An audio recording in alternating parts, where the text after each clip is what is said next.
یک روز خانم مسنی به نام الیزا با یک کیف پر از پول به یکی از شعب بزرگترین بانک کانادا مراجعه کرد و حسابی با موجودی 1,000,000 دلار افتتاح کرد. سپس به رئیس شعبه گفت به دلایلی مایل شخصاً مدیرعامل اون بانک رو ملاقات کنه و طبیعتاً به خاطر مبلغ هنگفتی که سپرده‌گذاری کرده بود تقاضای اون مورد قبول قرار گرفت. قرار ملاقاتی با مدیرعامل بانک برای اون خانم ترتیب داده شد. الیزا در روز تعیین شده به ساختمان مرکزی بانک رفت و به دفتر مدیرعامل راهنمایی شد.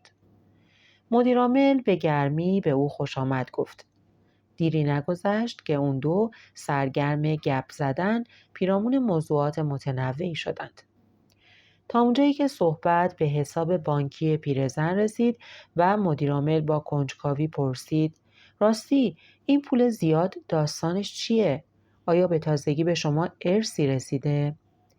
زن در پاسخ گفت خیر، این پول را با پرداختن به سرگرمی مورد علاقم که شرط بندی هستش به دست آوردم و اون رو پس انداز کردم و در بانک شما گذاشتم.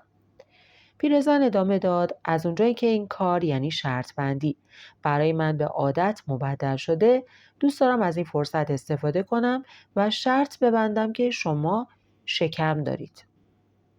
مرد مدیرعامل که اندامی لاغر و نحیف داشت با شنیدن اون حرف و اون پیشنهاد بی اختیار به خنده افتاد و مشتاقانه پرسید من شکم دارم؟ خب مثلا سر چه مقدار پول شرط میبندید؟ زن پاسخ داد 20,000 دلار و اگر موافق هستید من فردا ساعت 10 صبح با وکیلم در دفتر شما حاضر میشم تا در حضور اون شرط بندیمون رو رسمی کنیم و ببینیم کی برنده است. مدیرعامل قبول کرد و لبخندی زد و از منشی خودش خواست تا برای فردا صبح ساعت 10 صبح برنامه‌ای براش نگذاره. روز بعد درست سر ساعت 10 صبح اون خانم به همراه مردی که ظاهراً وکیلش بود در محل دفتر مدیرعامل حضور پیدا کردند. پیرزن بسیار محترمانه از مرد مدیرعامل درخواست کرد که در صورت امکان پیراهن و زیر پیراهن خودش رو از تنش در بیاره. مرد مدیرعامل که مشتاق بود ببینه سرانجام اون جریان به کجا ختم میشه و شرط رو کی میبره، با لبخندی که بر لب داشت به درخواست پیرزن عمل کرد و لباس و زیر پیراهن خودش رو در آورد. وکیل پیرزن با دیدن اون صحنه عصبانی و آشفته حال شد. مرد مدیرعامل که پریشانی اون رو دید با تعجب از پیرزن علت رو پرسید. پیرزن پاسخ داد من با این مرد سر 100,000 دلار شرط بسته بودم که کاری خواهم کرد تا مدیرعامل بزرگترین بانک کانادا در پیش چشمان ما پیراهن و زیر پیراهن خودش رو از تنش بیرون بیاره. اون وکیل من نیست.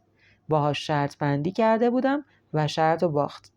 حالا 100,000 دلار از اون میگیرم و 20,000 دلارش رو به شما میدم چون شما شکم ندارید و 80,000 دلارش رو در جیب خودم میگذارم. امیدوارم از این داستان خوشتون اومده باشه. اگه این داستان براتون جذاب بود، برای شنیدن داستان‌های دیگه میتونید به کانالمون سر بزنید.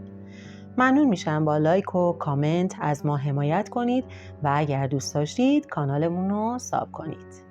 تا یه داستان دیگه، خدا نگهدار.